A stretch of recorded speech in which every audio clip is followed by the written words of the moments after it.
Olá! A Bíblia Nossa de Cada Dia está começando agora e nós vamos meditar em mais uma porção da Palavra do Senhor. Nesse canal, todos os dias nós paramos tudo que estamos fazendo, detemos nosso coração na Palavra e buscamos ler, compreender e aplicar para as nossas vidas aquilo que o Senhor quer nos ensinar através da Palavra do dia de hoje. Nós vamos continuar meditando no Salmo 119. Hoje nós vamos do verso 113 até o verso 128. E nós vamos ver a 15ª e a 16ª letra do alfabeto hebraico. Se você não está entendendo o que está acontecendo aqui, você vai ter que voltar alguns podcasts para trás para entender.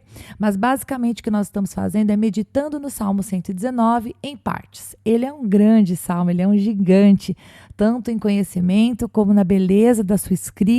E nós estamos aqui, meditando na palavra do Senhor um pouco por dia e buscando entender aquilo que o Senhor quer falar ao nosso coração, não apenas nos trazendo conhecimento da palavra, mas a nossa esperança é que cada palavra que nós lemos e compreendemos venha mudar dentro de nós, algo que precisa ser transformado à imagem do nosso Senhor.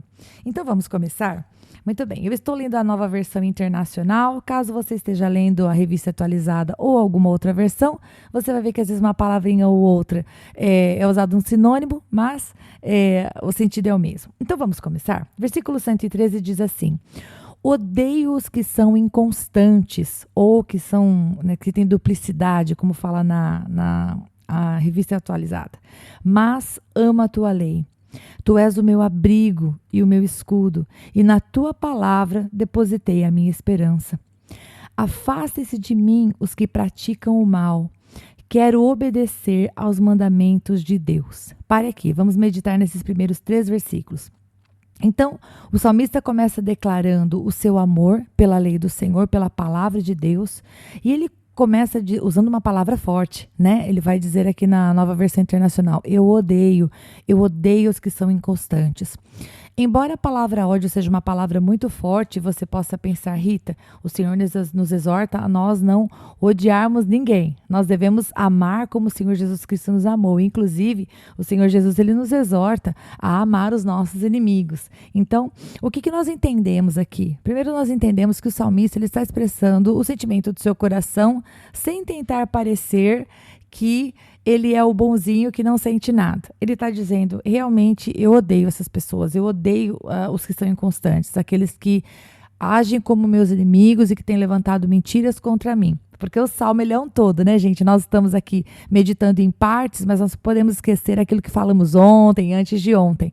O que nós vemos é que o salmista ele tem passado por uma perseguição constante. Pessoas que têm levantado mentiras contra ele, pessoas que têm, vamos dizer assim, difamado ele. E a resposta do Senhor, em um certo sentido, tem demorado para chegar. E quando eu digo em um certo sentido, é porque você vai entender que a resposta do Senhor nunca demora.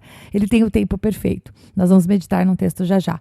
Mas o que eu quero dizer é, aqui o salmista está dizendo, eu amo a tua palavra e eu não compactuo com aquelas pessoas que andam em duplicidade. Uma hora falam bem, outra hora falam mal. Uma hora são fiéis, outra hora são infiéis. Ele, o salmista, escolhe ser fiel irredutivelmente diante do Senhor.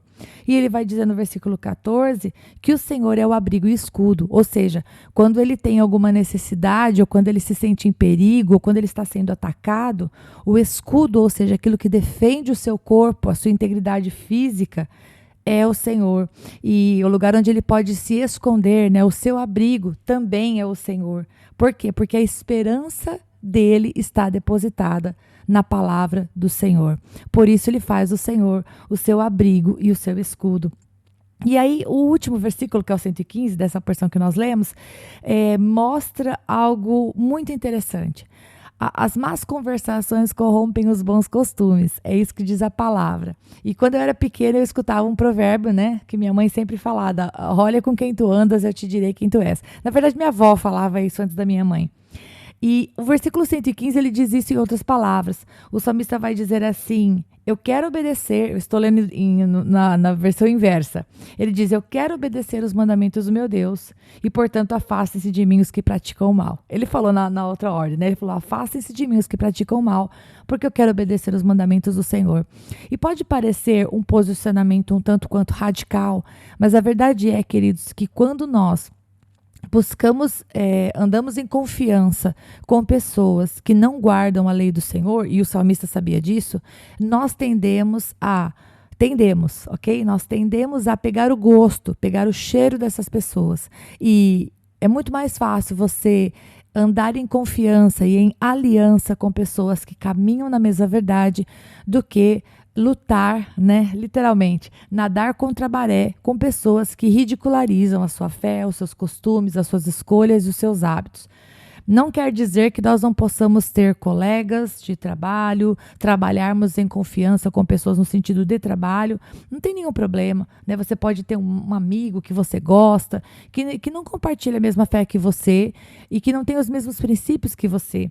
Mas o que tem que ficar muito claro, eu penso, de acordo com o que o salmista nos ensina nessa manhã, é que, embora você ame e ande e conviva e esteja próximo de pessoas que não amem a palavra como você ama, não amam a Deus como você ama, você tem que lembrar que você é o sal da terra e você é a luz do mundo. É você que influencia essas pessoas a fazer as coisas da moda de Deus, ao invés de você tomar as decisões e fazer as coisas do jeito dessa pessoa. E você precisa sempre se perguntar: Senhor, eu estou influenciando as pessoas ou eu estou sendo influenciado pelas pessoas? Porque você, como eu, nós temos várias pessoas que não compartilham a nossa fé e que são próximas a nós, são pessoas caras, né, no nosso coração, são pessoas que a gente realmente estima. Mas se essas pessoas não têm o mesmo temor à palavra do Senhor, é muito possível que no momento de dúvida ou de conselho, a pessoa traga para você uma solução que não tem nada a ver com a palavra do Senhor, tem a ver mesmo com a justiça própria, tem a ver mesmo com a força do próprio braço e coisas que não é assim que a palavra ensina. A palavra nos ensina a sujeitarmos ao Senhor, a confiarmos nele, a dependermos dele e, quando tomarmos alguma atitude, tomarmos debaixo dos princípios do Senhor, né? Tomemos, por exemplo, coisas pequenas do dia a dia.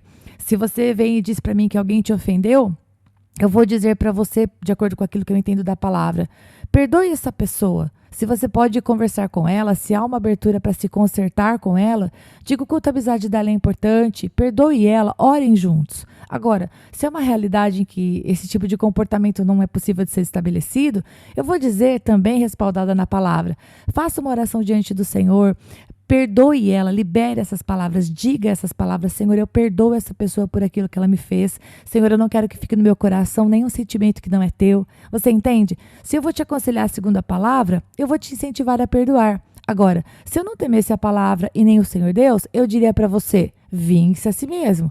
Vai lá, retribui o que essa pessoa fez. Quando ela vier falar, você fala: então, e aquilo que você fez assim, assado? Uma pessoa que não obedece os princípios da palavra vai querer te ajudar, mas ela vai te ajudar num outro caminho, que não é aquele que o Senhor ensinou. Espero que você tenha entendido. Versículo 116 diz assim: sustenta-me segundo a tua promessa e eu viverei. Não permitas que se frustrem as minhas esperanças. Eu quero fazer uma observação nesse versículo e eu pretendo ser breve. Aqui o salmista está pedindo que o Senhor o sustente ou o ampare, de acordo com a versão que você está lendo. Quando alguém pede amparo, é porque já sente as suas forças irem embora, né? Senhor, me sustenta.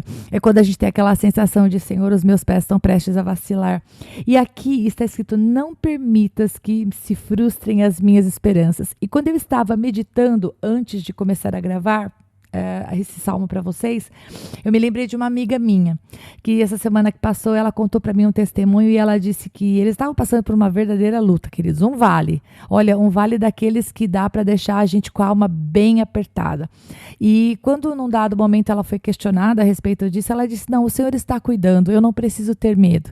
Né? Ela respondeu isso para uma pessoa: eu tenho certeza que o Senhor está cuidando, eu não preciso temer, é Ele que me sustenta. Só que quando estava na véspera do prazo dessa situação ficar um pouco mais grave, ela foi diante de Deus em oração e ela disse: Senhor, o Senhor sabe que eu testemunhei a minha fé diante das pessoas e eu disse que eu não precisava temer porque eu confiava em Ti.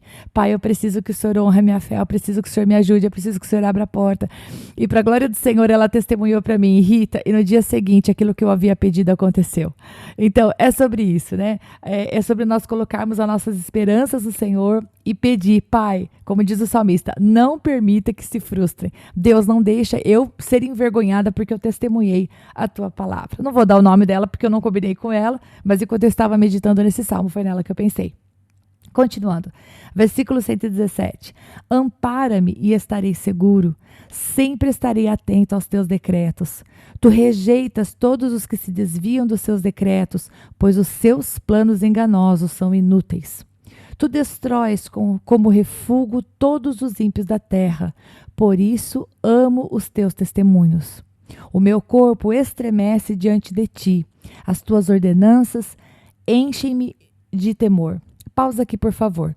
Do versículo 117 até o versículo 119, o que nós vemos é o Salmo dizendo para nós que Deus destrói, Deus vai pesar a mão, Deus vai trazer juízo sobre quem? Sobre aqueles que se desviam dos seus decretos.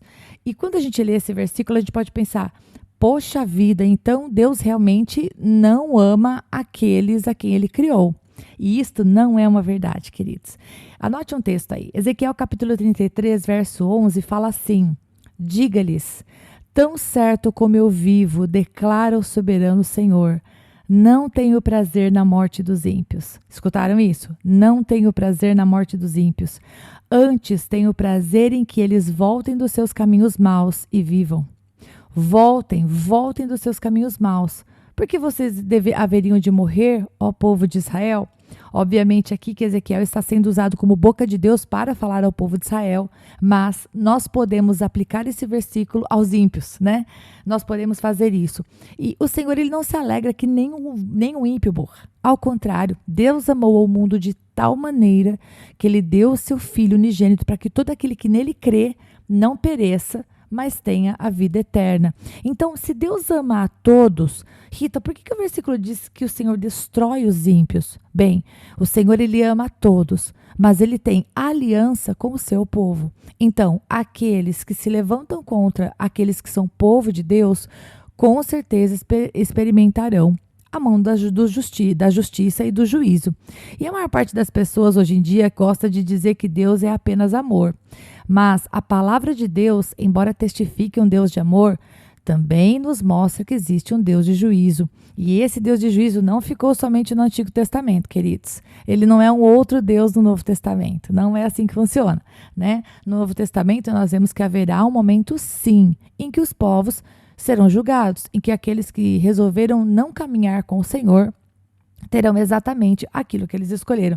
Até porque, se você prestar atenção no versículo 18, diz assim: tu rejeitas todos os que se desviam dos seus decretos. Ou seja, primeiro as pessoas se desviam dos decretos e depois são rejeitadas pelo Senhor. Uma vez que as pessoas decidem fazer as suas escolhas e caminhar segundo o seu desejo, a sua direção, Deus diz: ok, entendi, você não me quer. E tá bom, funciona assim, né? Deus não funciona, Deus não trabalha como nós, seres humanos, às vezes trabalhamos. A pessoa nos rejeita, a pessoa nos pisa, a pessoa deixa declaradamente assim, com as suas atitudes e palavras bem claro, que ela não se importa com os nossos sentimentos e a gente continua correndo atrás delas, igual um cachorrinho que quer ração. O Senhor Deus não é assim, porque Ele é o soberano de toda a terra, Ele é o Deus Todo-Poderoso e Ele já deu o que era de mais precioso para todo que nele crer ser salvo, que foi a expiação, né, na cruz, que foi a morte de Jesus Cristo na cruz por nós. Então agora depende de nós darmos nesse passo. E eu vou partir para a última porção do dia de hoje, da meditação do dia de hoje. Eu vou ler todo esse trecho, eu acho, do 121 até o 128, e aí fechamos com a meditação final. Diz assim: tenho vivido com justiça e retidão, não me abandones nas mãos dos meus opressores. Garante o bem-estar do teu servo, não permitas que os arrogantes me oprimam. Os meus olhos fraquejam, aguardando a tua salvação e o cumprimento da tua justiça. Trata o teu servo conforme o teu amor leal e ensina-me os teus decretos. Sou o teu servo, dá-me entendimento para compreender os teus testemunhos. Já é tempo de agir, Senhor, pois a tua lei está sendo desrespeitada. Eu amo os teus mandamentos mais do que o ouro puro. Por isso considero justos os teus preceitos e odeio todo o caminho da falsidade. Então, o que nós vemos nesses últimos versículos, né, do 121 até o 128, na verdade, é o salmista reafirmando coisas que ele disse antes. Ele estava sendo oprimido, né, os seus olhos estavam fraquejando de tanto esperar a resposta do Senhor, como a gente viu lá do versículo 82 desse mesmo salmo. Verdadeiramente, o salmista, ele não estava fazendo justiça com as suas próprias mãos, mas ele estava desfalecendo, ele estava, como a gente costuma dizer, cansado de esperar. Mas apesar de cansado, ele estava lá esperando. E eu quero fazer um destaque para você, porque quando eu estava lendo essa porção a respeito de, puxa vida, eu estou aguardando, né, a tua salvação, eu estou aguardando o cumprimento da tua justiça. E depois ele fala para o Senhor no versículo 126, já é tempo de agir, Senhor, né? Como um amigo fala, né, para o seu amigo, vamos lá, é agora. Eu fiquei pensando, muitas vezes eu e você, nós tendemos a achar que Deus está demorando para fazer aquilo que a gente pediu. Ou que ele está demorando para executar justiça sobre uma situação. 2 Pedro, capítulo 3, verso 9, fala assim: o Senhor não demora em cumprir a sua promessa, como alguns julgam. Ao contrário, ele é paciente com vocês e não quer que ninguém pereça, mas que todos cheguem ao arrependimento. Então, aqui, quando está dizendo que o Senhor ele não demora na sua promessa, você pode pensar, mas Rita, Deus não fez nenhuma promessa para mim, eu não tenho promessa nenhuma com o Senhor. Bom, então deixa eu te ensinar um outro texto. Coloca aí Gálatas capítulo 3, verso 29. Coloca esse texto aí no papel se você estiver estudando, ou na tua Bíblia, ou então você lê depois. Gálatas 3, 29 diz assim: se vocês são de Cristo, são descendentes de Abraão e herdeiros segundo a promessa. Qual a promessa? Todas as promessas que o Senhor fez para Abraão estão disponíveis para mim e para você, sabia? A palavra do Senhor fala que nós seríamos benditos, todos os povos da terra seriam benditos em Abraão. E se você está em Cristo, você é descendência de Abraão e herdeiro segundo a promessa, como diz Gálatas 3, 29. Então você pode, por exemplo, pegar uma promessa que está escrito lá em Isaías 41, 10, que diz assim, e eu vou ler para você. Por isso não tema, pois estou com você. Não tenha medo, pois sou o teu Deus. Eu o fortalecerei e o ajudarei. Eu segurarei com a destra da minha justiça. Pronto, pega essa promessa para você no dia de hoje. Agora, você olha para esse versículo com outros olhos. Então, você está dizendo, Pai, cumpre a tua promessa. Qual promessa, Rita? A promessa de te proteger, a promessa de te ajudar, a promessa de te fortalecer. Eu não sei o que você precisa no dia de hoje. Você precisa ler a palavra para saber quais são as promessas que o Senhor tem para você. E você, embora esteja, e eu acho que eu fecho esse podcast com essa meditação, embora você esteja como o salmista está no versículo 123, né? Os meus olhos fraquejam aguardando a tua salvação e o cumprimento da tua justiça. Que você fique firme no Senhor, sabendo que, embora às vezes algumas orações que nós fazemos, elas estão tardando um pouquinho para chegar, né, a sua resposta chegar, saiba que o Senhor está ouvindo, saiba que a mão do Senhor não está encolhida, saiba que Ele tem poder e que você pode contar com Ele em cada momento nesse percurso. Enquanto a resposta não chega, né, aquele que te ajuda, aquele que te guarda, como a gente acabou de ler em Isaías 41, 10, enquanto essa promessa não se cumpre, você está passando por um vale, que você saiba que o Senhor está com você agora. Ele não está com você apenas lá na linha de chegada, quando o problema acabar, quando a situação tiver uma resolução. Não. O Senhor está com você hoje para te fortalecer, para te ajudar a perdoar, para te ajudar a tomar as melhores decisões. E se você semear diferente do que você semeou no passado, a tua colheita será bendita. Você vai ser muito abençoado. Então, que Deus abençoe muito você em nome de Jesus, te fortaleça para tudo aquilo que você precisa fazer e resolver ainda. E eu te espero para nós meditarmos no Salmo amanhã, se o bom Deus permitir.